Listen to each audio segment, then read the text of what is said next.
Hello everyone, welcome back to Lorcana. Today is going to be the part 2 for the episode that I put out yesterday regarding my Blurple list for set 9 Fabled. Today is going to be a lot more analytical and in-depth. We're going to look specifically at what lines and cards you need to be playing at certain times and how exactly you can win the game. Let's tune on into the video. Section 3, how do I play the deck? First and foremost, guys, we are a draw deck. The whole point of Blurple in this set for me is to be able to outdraw our opponents. We have lots of control options in the deck there, so we're going to continuously control the board and wait till our opponents do not have as many resources in hand. We're then going to fill our board out, ensuring that we have enough removal left, and then slowly get ourselves over the line by utilising all the card draw that we have. In all of my testing, I have nearly ran out of cards in most games, even in quicker decks, because we're able to utilise it so much, especially with second star to the right and finders keepers. It's essential to keep our draw going and not letting ourselves get into a point where we are top decking. In our opening turns, I'm ideally looking for Rafiki to start off with.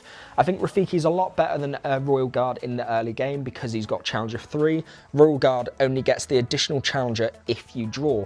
We don't have as much draw at the start of the game because we don't have copies of Friends anymore. So Royal Guard is a card I can wait till later. However, I still wouldn't mind seeing it on the early game. We've got Tipo and Sail for our early ramp. I would prefer to see Sail if I do have the additional 1-drop, but if not, it's always going to be Tipo so we can continue to widen out the board. I do not need to see any copies of the Magic Feather until later in the game. I don't want to be utilising that effect until I'm in draw mode. At this point, I'm probably looking for around 6 ink plus before Magic Feather becomes useful. With our 4 cost, my best 4-drop to be able to play on play is always going to be Genie. We're getting card draw from it, and we're also getting the draw from Genie as well. If I'm on the draw, I'd like to put down Rafiki or potentially an Iago. Rafiki is a nice little bomb to be able to take out some bigger cards, but if the characters aren't exerted, it would make sense to go into an Iago. We of course need to be careful with Iago because if we only have Iago out on the board and they're able to use an action to remove him, we lose a lot of tempo and it's going to be really hard for us to get back in the game. Following on from this, we have the Dumbo, which I don't really want to utilise too early on. I think the same as Feather, after around our turn 6 is when Dumbo is going to become a bit more useful. Getting the additional card draw is great for us, but it's not something I need to focus on too much. I don't really like Challenger with Dumbo. I like it to just sit there and gain me lore and also gain me card draw, so it's not something I want to get out too quickly when I'm still in a Challenger mode because my opponent has resources. Don't get me wrong, I can utilise it with Bell to take the damage off Dumbo and utilise the effects there, but I'd always prefer going for the other ones for just now. With our 5 cost slots, Elsa's predominantly going to be able to be the better play because we're exerting another character. We're stopping them from being able to do anything, but Belle can be useful as well. The big issue with Belle is trying to ensure that your characters have damage on them. The only time I find Belle really useful is if Iago stays around because it's got such high willpower. The rest of the other cards don't have that high of a stat line, so they can lose their position on the board quite quickly. Rafiki's not too bad being a 5-4 when it's played because I can take out something, and with 4 willpower it might stick around, so Belle after Rafiki can be quite useful there. Following on from this, we then have our Scar, which we're going to use to continuously control the board. The good thing about Scar, unlike Rafiki, it doesn't lose its Challenger. So on the board when we're tackling, Scar becomes a 7-4. Once again, really useful with our Bell. It's able to take out most characters. Once I've got a card like Scar down on the board, that's when I would like to be utilising the Magic Feather.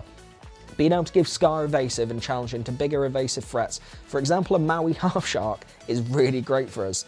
We've got 3 copies of Hades in the deck, which like I said before, I don't want to spam out Hades too much. One of the things I said in my earlier videos is if you're playing a mirror match of Blurple or against somebody that has Hades in their deck, the person who wins is the person who plays Hades second.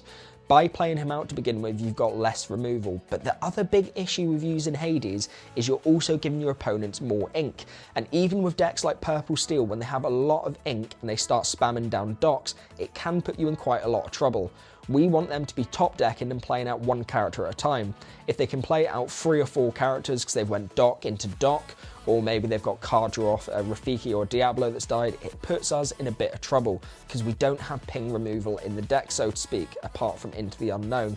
Something we need to be really careful of there. part of the reason why I dropped one of the Hades to go into the other copy of Elsa. Elsa is really useful to be able to exert the other characters on the other side of the board, stops them from readying. So we are playing an aggro deck, then it slows them down, it gives us an opportunity to challenge, but it also gives us opportunities to be able to start questing out and put more pressure on. Monstro is a great card for us to utilise as it's our big panic button for the deck. Being able to ready itself is really useful taking out additional characters, especially with Rush. We of course want to combine that as much as possible with the Magic Feather to give Monstro evasive. This is our ideal target for it. Being able to take out evasive characters with this big beast absolutely wins us games. There's a couple of ways to get Monstro out. We can first of all go down the traditional route of ramping on turn 2, being one card above our opponents, and then being able to get it to 8 quicker and play him down. This is the safer way. However, there's also a strategy you can use by mulliganing to get multiple ramp into your hand. We're looking for predominantly to have multiple sails if we can, as Tipo is wasting more cards, sail lets us draw more. By doing this, we can get to the 8 cost turn a lot quicker, being able to get him onto the board, but we need to be careful when we're doing this as we don't want to run out of cards, because if we do, we can't ready him and he's not as impactful. Rafiki has been put in there, like I said earlier, to be able to get that big 4 quest out. Not only this though, a 6/6 stat line is really difficult for opponents to deal with, but it also means we can get rid of higher cards. By combining this with Hypnotic Strength, we can do like 8 damage on a turn just on a shift, which is absolutely nuts for us. However, what I found in my testing was that both my Rafiki cards were sitting out for ages and not really doing anything.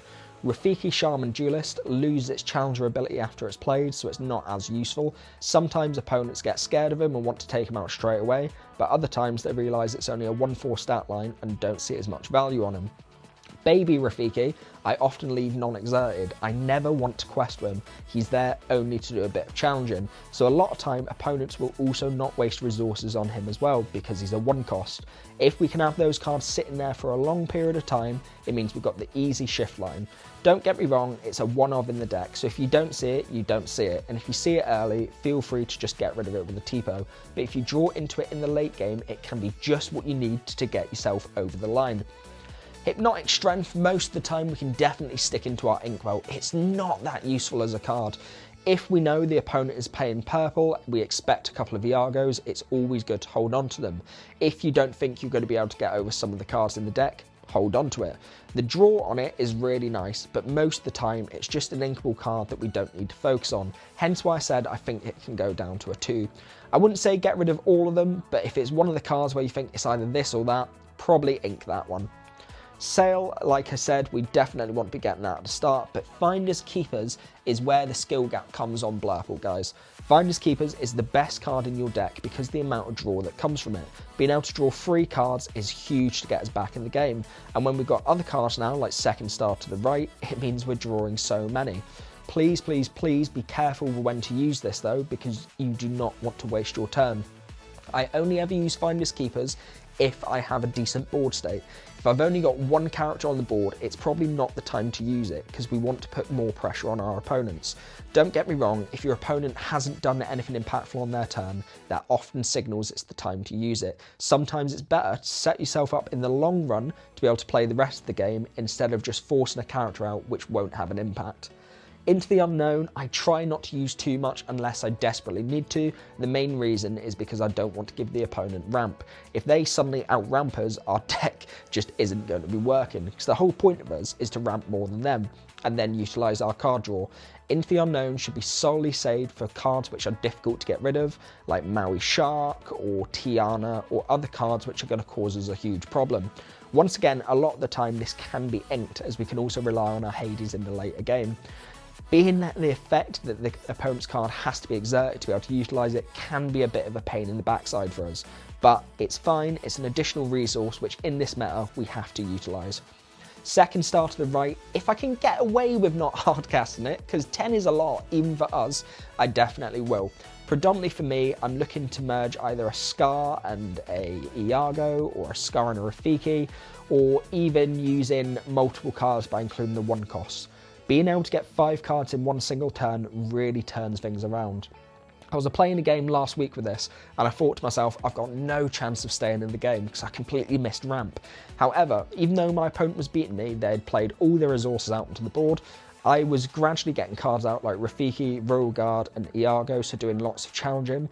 I was controlling their board state down as much as possible. However, when I got my second Starter to Right out, it got me 5 cards and the opponent had 1 card in their hand. At that point, I was able to start ramping again and completely take over the game. Don't get me wrong, if you get it in your first turn 1, 2 or 3, it's going to really suck and it's the worst card you can get.